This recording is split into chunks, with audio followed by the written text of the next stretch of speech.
Okay, चलिए सभी लोगों को मेरा नमस्कार और सभी लोगों का स्वागत है इस मीटिंग में। और आज हम एक बहुत ही बढ़िया टॉपिक पे बात करने वाले हैं। और ये टॉपिक आप किसी भी फील्ड में रहें, चाहे आप गृहिणी हो या आप व्यापार करते हैं या आप नौकरी करते हैं, कहीं भी। और ये टॉपिक बार-बार आपके ज़हन में आता होगा कि लोग हमारी बात नहीं सुनते, बच्चे मेरी बात नहीं सुनते। आखिर क्या कारण है? कुछ तो कारण होगा जो हमारे लोग हमारी बात को नहीं समझ पाते हैं। तो आज बारी-बारी से उन सारी चीज़ों पे निगाह डालेंगे और समझेंगे कि आखिर क्या कारण है कि लोग हमारी बात को नहीं सुनते हैं। तो जब हम किसी से कोई बात करते हैं, तो कम्युनिकेशन करते हैं, तो वो उस कम्युनिकेशन में कहाँ गलतियाँ हो जाती हैं, उसे समझना है। आखिर वो जो कम्युनिकेशन है, कहीं कुछ दिक्कत है, इसी वजह से हमारे लोग हमारी बात को नहीं समझ पाते हैं, तो उसे समझना है और इसे समझकर उन सारी कमियों को दूर करना है। 1 मिनट।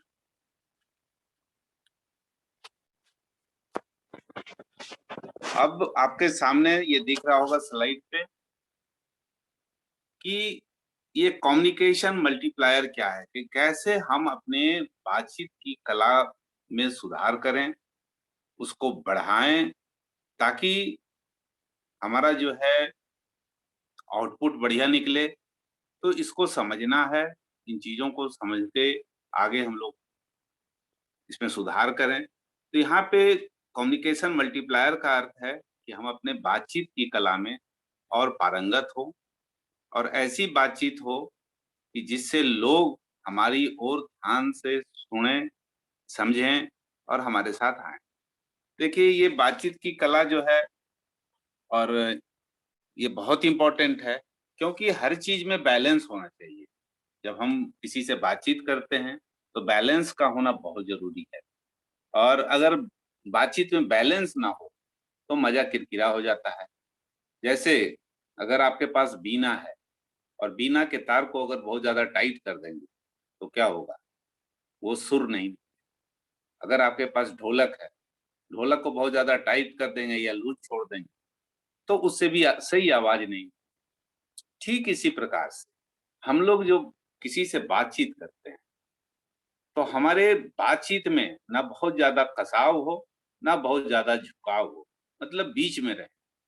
ना बहुत ज़्यादा हम्बल होना है, ना बहुत ज़्यादा हार्ड होना है।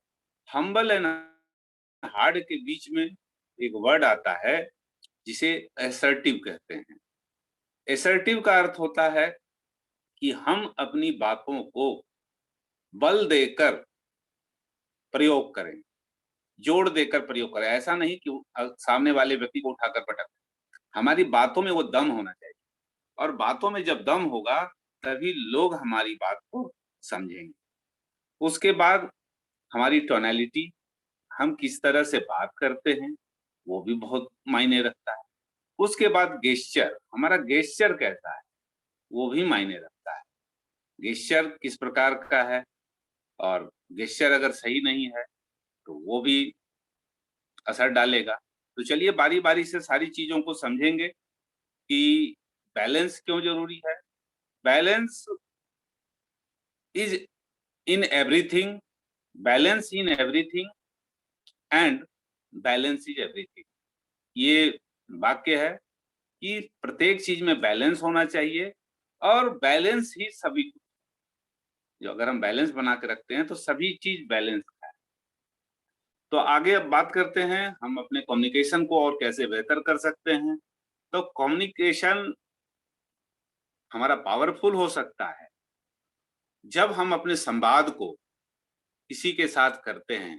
वो संवाद हमारा हो सकता है, रिटन मैसेज हो या हमारा बोला हुआ शब्द हो या कोई आइडिया हो या कोई विचार हो या कोई हमारा अनुभव हो या कोई सूचना हो या हमारा कोई इमोशन बने। इस माध्यम से हम लोग संवाद करते हैं। ये सारे माध्यम हो गए संवाद के।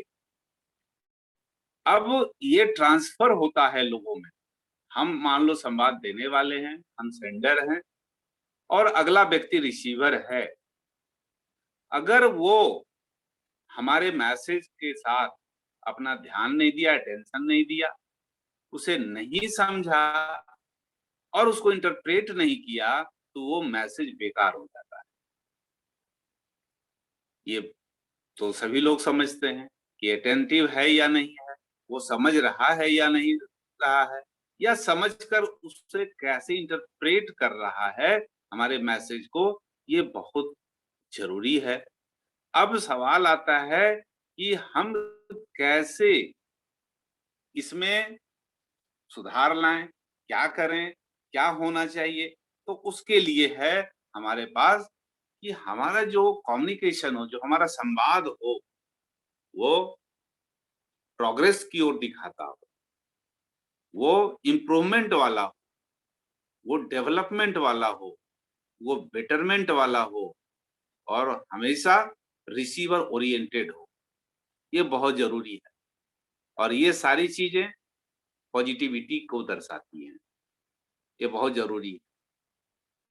उसके बाद बात आती है कि हमारे मैसेज को कैसे लोग समझते हैं, वो आप इस ट्रायंगल के माध्यम से समझ सकते हैं। ट्रायंगल में 3 कोण होते हैं, तो इसे आप ARC के माध्यम से समझ सकते हैं। A for affinity, R for reality and C for communication. अगर आपके मैसेज में ये तीनों चीजों का समावेश है, तब तो आपका मैसेज फ्रूटफुल होगा, अदरवाइज वो बेकार का। अब एफिनिटी, एफिनिटी का अर्थ है कि लोग आपको पसंद करते हैं या नहीं करते हैं, आपके मैसेज में वो प्यार है या नहीं है, आपके मैसेज में वो अफेक्शन है या नहीं है, आपके मैसेज में कोई इमोशन कनेक्ट है या नहीं है। अगर ये सारी बातें हैं, तो आपने एक पड़ाव को पार कर लिया। तो आपके मैसेज में जो भी आप संवाद करते हैं, एफिनिटी होनी चाहिए और ये एफिनिटी एक दिन में नहीं आती। इस पे प्रैक्टिस करनी होगी। कैसे प्रैक्टिस करनी है, उस पे भी हम लोग आगे बात करेंगे कि कैसे हम इसे सुधार सकते हैं, इन चीज़ों को सुधार करके फ़ायदा ले सकते हैं। वो है आगे का पार्ट है कि जैसे लीडरशिप है, लीडरशिप के 5 स्टेज होते हैं 1, 2, 3, 4 एंड 5। ये एफिनिटी आती है जो लेवल 3, 4 एंड 5 के लीडरशिप स्किल वाले होते हैं, उनमें ये एफिनिटी आती है। 1 एंड 2 वाले में नहीं आती है, उस पे हम लोग आगे कभी चर्चा करेंगे लीडरशिप के लेवल। तो ये एफिनिटी अगर आपके मैसेज में है, तो पहला पड़ाव आपने पार किया। दूसरी बात आती है रियलिटी, मतलब जो आप संवाद कर रहे हैं, उसमें सच्चाई होनी चाहिए, उसमें सॉलिड ऑब्जेक्ट्स होना चाहिए, उसमें रियल फैक्ट्स होने चाहिए और उसमें एक एग्रीमेंट भी होना चाहिए, प्रतिबद्धता हो। और तीसरी बात आती है, जो हम कम्युनिकेट करते हैं, अपने आइडियाज को कम्युनिकेट करते हैं, अगर इस तीनों का समावेश किया जाए, तो हमारे जो कम्युनिकेशन के ये कंपोनेंट्स हो गए, तब जाकर के अगले व्यक्ति तक हमारा मैसेज जाएगा। ये ARC बहुत इंपॉर्टेंट है। अगर तीनों का समावेश करेंगे, तभी हमारा मैसेज अगले व्यक्ति को समझ में आएगा, अदरवाइज वो कूड़ा के जैसा समझेगा। फिर आगे बढ़ते हैं कि इसमें जो कंपोनेंट ऑफ कम्युनिकेशन है, उसमें आप देख रहे हैं यहाँ पे 3 तरह की बातें हैं। 3 तरह की बातें, नॉन वर्बल 55%, आपकी जो आवाज है, जो आपकी टोनैलिटी है, वो 38% मायने रखती है और जो आपका प्रबल संवाद है, वो 7%। तो अगर आप जोड़े non verbal and voice tonality को, तो उसका हिस्सा 93% होता है। मात्र 7% हिस्सा आप जो बोलते हैं, उसका असर लोगों पे पड़ता है।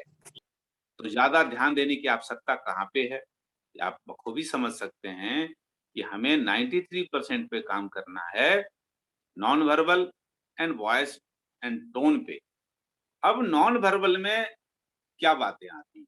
नॉन वर्बल में आती है कि आपका गेस्चर कैसा है, आपका पहनावा कैसा है, आपका चाल-ढाल कैसा है, आप किस तरह के परफ्यूम लगाते हैं, किस तरह के जूते पहनते हैं, किस तरह की पेन रखते हैं, किस तरह की घड़ियाँ पहनते हैं, किस तरह का आप सेंट इस्तेमाल करते हैं। ये सारी चीज़ें भी लोगों को अट्रैक्ट करती हैं। ये हो गया नॉन वर्बल। ये बहुत अगर आप अगले से संवाद कर रहे हैं और आपके मुँह से दुर्गंध आ रही है, तब लोग आपको पसंद नहीं करेंगे, लाइक नहीं करेंगे, तो एफिनिटी खत्म हो गई। तो देखिए कितना बड़ा इसका योगदान है, जो 55% है। आप अगले व्यक्ति धीमा सुनना पसंद करते हैं और आप ज़ोर-ज़ोर से बातें कर रहे हैं। आपकी फ्रीक्वेंसी बहुत हाई है और अगले की फ्रीक्वेंसी बहुत लो है, तो यहाँ पर भी मामला गड़बड़ हो जाएगा। तो आपको अपने टोनैलिटी पर भी ध्यान देना है। आपको अपने शब्दों के चयन पर भी ध्यान करना है कि हम किस तरह के शब्द का इस्तेमाल कर रहे हैं। ये बहुत इम्पोर्टेंट है। तो यहाँ पे ध्यान देने की बात है नॉन वर्बल में कि आपका पहनावा कैसा है, आपकी वेशभूषा कैसी है, आप किस तरह से कपड़े पहनते हैं, क्या आपकी चाल-ढाल है, कैसे आपकी कलम है, कैसी आपकी घड़ी है, मतलब बहुत सारी चीज़ें जो संकेत मात्र से ही अगला व्यक्ति समझ जाता है कि अगले बंदे में बहुत दम है। और आप जो मैसेज देते हैं, जो वर्बल मैसेज आप देते हैं, उसका हिस्सा मात्र 7% है और हम सारे लोग 100% अपना बोल के ही पूरा कर देते हैं, जो कि कमज़ोर पक्ष है। हमें हर पक्ष पे ध्यान देना है, नॉन वर्बल, अपनी टोनैलिटी पर भी और जो मैसेज है वो तो है ही अपनी जगह पे। चलिए और आगे बढ़ते हैं। अगर हम अपने मैसेज को बढ़िया बनाना चाहते हैं, संवाद को बढ़िया बनाना चाहते हैं, तो एक फ़ॉर्मूला है ट्रिम। जैसे कहते हैं हम लोग दाढ़ी को ट्रिम कराने जा रहे हैं, काट-छाँट कराने जा रहे हैं। उसी तरह से अगर हम अपने संवाद को बढ़िया बनाना चाहते हैं, तो हमें इस ट्रिम मेथड को समझना पड़ेगा। टी आपको हमेशा समझना होगा कि हमारा टारगेट क्या है? टारगेट ऑफ कम्युनिकेशन क्या है? बातचीत का क्या उद्देश्य है? उस पे ध्यान देना पड़ेगा। Our role of the receiver पे ध्यान देना होगा, क्योंकि रिसीवर 2 तरह के होंगे, एक पॉजिटिव होंगे, एक नेगेटिव होंगे। उसके बाद आई, उस पॉजिटिव वाले पे क्या इम्पैक्ट पड़ रहा है, नेगेटिव वाले पे क्या इम्पैक्ट पड़ रहा है, कहाँ पे काम करने की आवश्यकता है, ये बातें ध्यान करनी होंगी, समझनी होगी। और एम मेथड बहुत सारे मेथड्स हैं इस स्किल पे काम करना होगा। अगर हम इस स्किल पे समझ लें जैसे एक एनएलपी का सूत्र है कि हम लोगों को देखकर ही समझ सकते हैं कि वो किस प्रकृति के लोग हैं और उन्हें किस तरह का संवाद करना चाहिए। वो भी एक स्किल है कि हम लोगों के हाव-भाव को, लोगों की आँखों की भाषा को समझकर बात कर सकते हैं। आप देखते हो कि आँखों में बहुत बड़ा दम होता है। जब हमारे घरों में बच्चे होते हैं, तो माँ की आँखों का इशारा ही समझ जाते हैं कि हमारी माँ नाराज़ है या खुश है। तो आप देखिए यहाँ पे आँखें जब काम कर सकती हैं, तो आगे भी इन आँखों के द्वारा अब बहुत सारा काम कर सकते हैं। तो यहाँ पे ट्रिम वर्ड को ध्यान रखने की आवश्यकता है और इस पे फ़ोकस करना है। अब आइए बात करते हैं कि जो हमारा रिसीवर है, वो 2 तरह का है। एक नेगेटिव है और एक पॉजिटिव। तो नेगेटिव में हमें किस प्रकार के लोग नेगेटिव में पहले जो लोग मिलेंगे, एपाथेटिक टाइप के मिलेंगे। मतलब वो उतना ध्यान नहीं देंगे चीज़ों पे।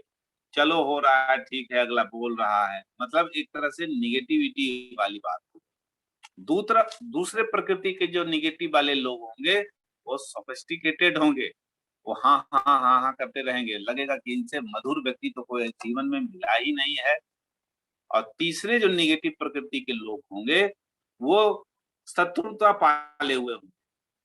वो आपसे आप कुछ भी बोलो, वो उसका उल्टा ही अर्थ निकालेंगे।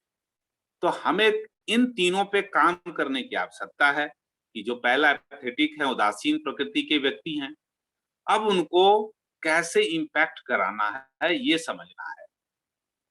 उनका जो अटेंशन हमारी ओर नहीं है, जो अनडिवाइडेड अटेंशन है, वहाँ पे उनका अटेंशन क्रिएट कराने वाली बात करनी होगी कि किस तरह से जो उदासीन व्यक्ति हैं, वो हमारी ओर अटेंटिव हो, उस पे स्किल डेवलप करने की आवश्यकता है।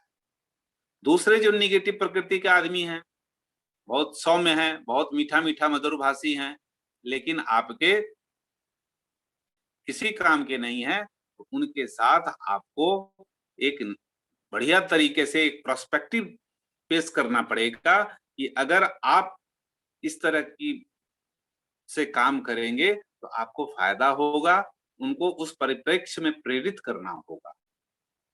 और तीसरे जो दुश्मनी पाले हुए लोग हैं, जो हॉस्टाइल हैं, उनमें वो शत्रुता वाला जो भाव है, उनकी शत्रुता को समाप्त करने वाला होगा। उनका जो विरोध हम इस तरह से अपना प्रेज़ेंटेशन करेंगे कि उनका विरोध स्वतः समाप्त हो। जैसे कहने का अर्थ है कि आप देखे होंगे, आप कहीं पे कोई मीटिंग कर रहे होंगे, बीच-बीच में कोई लोग आपको डिस्टर्ब करे। तो वैसे लोगों को कहिए कि ठीक है, आपकी बातों से मैं सहमत हूँ, मीटिंग के लास्ट में मैं आपके सारे सवालों का जवाब दे दूँगा। लेकिन अगर उसी बीच में अगर उनके बात पे आप रिएक्ट करेंगे, तो आपके पूरे मीटिंग का बेड़ा गर्क कर। तो वहाँ पे जो हॉस्टाइल हैं, जो दुश्मनी पाले हुए लोग हैं, वहाँ पे उनको उस तरीके से शांत करना हो। अब दूसरे जो पॉजिटिव लोग हैं, उसको भी पहचानना बहुत ज़रूरी है। तो पॉजिटिव लोग जो बढ़िया से आपके मैसेज को रिसीव कर रहे हैं, वो आपके वैल्यू को समझ रहे हैं। अब उनसे कैसे काम कराना है, इस अवसर को भुनाना होगा। ऐसा नहीं कि हमारी ओर बहुत मुखातिब हैं और हमने उन पे ध्यान नहीं दिया, तो यहाँ पे आप उस अवसर को खो देंगे। उस अवसर को भुनाना है और उनके विचारों को और अधिक सार्थक बनाना है, तब हमारा काम होगा। अगर वो देख लिए बहुत पॉजिटिव हैं, तो चलो कल होगा, बाद होगा, नहीं, तुरंत उन पे लग जाइए, तब काम होगा। दूसरे जो पॉजिटिव वाले लोग होंगे, जो क्रिटिकल रोल में आते हैं, वो महत्वपूर्ण भूमिका निभा सकते हैं। हो सकता है वो अपने क्षेत्र में किसी चीज़ में लीडरशिप वाली भूमिका हो। जैसे आप देखते होंगे कि आपके हर मोहल्ले, गली-मोहल्ले में वो चंदा-चिट्ठा कलेक्ट करने वाला लोग होता है। वो हमेशा पॉजिटिव रहता है, किसी समाज का कोई भी काम करने को तैयार रहता है। बस उन लोगों को पकड़ लेना, उसे छोड़ना नहीं है। उन लोगों को पकड़ लीजिए, उनका मूल्यांकन कीजिए और उनकी स्वीकृति प्राप्त कीजिए। तो यहाँ पे हम नेगेटिव एंड पॉजिटिव दोनों लोगों को साध सकते हैं। उसके बाद ये इम्पोर्टेंट बातें हो गई और बातें बहुत सारी हैं। जैसे लोग हमारी बात नहीं सुनते हैं, तो यहाँ पे कल भी हमने एक उदाहरण दिया था कि जैसे आपको अपनी बात मनवानी है लोगों से, तो आप हार्ड भी नहीं रहे, सॉफ्ट भी ना रहे। मान लीजिए कि हमारे पास कोई है, हमारे घर में कोई खानसामा है, खाना बनाता है, लेकिन सफाई का ध्यान नहीं रखता है। तो अब अगर वो खानसामा को हम डाँटते हैं, तो भाग जाएगा, कल से हमारे घर में दिक्कत हो जाएगी। अब खानसामा को इस तरह से अपनी बातें कह सकते हैं कि देखो भाई, खाना तो तुम्हारा बहुत लाजवाब बना है, लेकिन थोड़ा सफाई पे ध्यान दो। क्योंकि पहले उसकी आप प्रशंसा कीजिए। जिसको आपको कोई बात अपनी कहनी है, तो आप पहले उसकी प्रशंसा कीजिए, क्योंकि प्रशंसा को सुनने के उसके लिए कान आतुर है। वो तो प्रशंसा सुन रहा है और उसी प्रशंसा को सुनाते वक़्त उसकी जो खामी है, उसका भी निरूपण कर दीजिए, उसको भी बता दीजिए और उसके बाद पूछिए कि हमने क्या कहा? सफाई जरूरी है। तो यहाँ पे देखिए, यहाँ पे आप हार्ड भी नहीं हुए और अगले व्यक्ति को उसकी गलती आपने बता दी।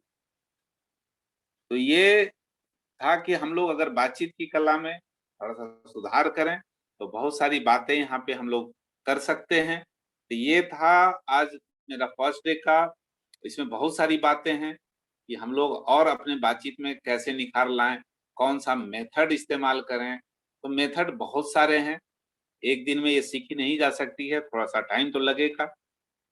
और इस पे अगर किन्हीं को कुछ कहना है, समझना है तो बात कर सकते हैं कि सर हमारी बातें समझ में आई या नहीं आई।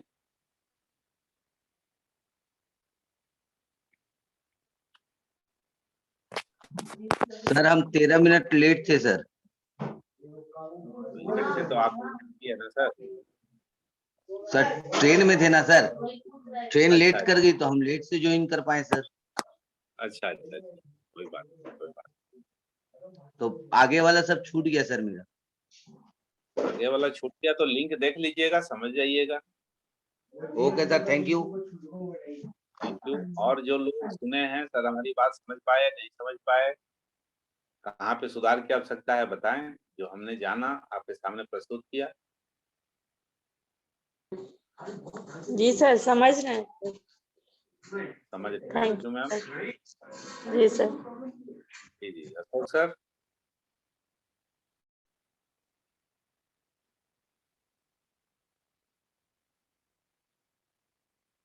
अशोक सर आवाज़ आ रही हो तो बताएँ?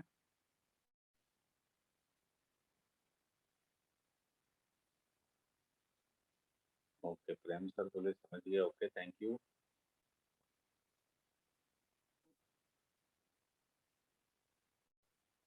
चलिए कोई बात नहीं। और अगर फिर से आप इस लिंक को दोबारा देख लेंगे तो हो सकता है आपको ये बातें समझ में आ जाएँ। तो बहुत-बहुत धन्यवाद आप सभी लोगों का, आपने अपना बहुमूल्य समय दिया। चलिए कल फिर मिलते हैं एक नए टॉपिक के साथ। Thank you.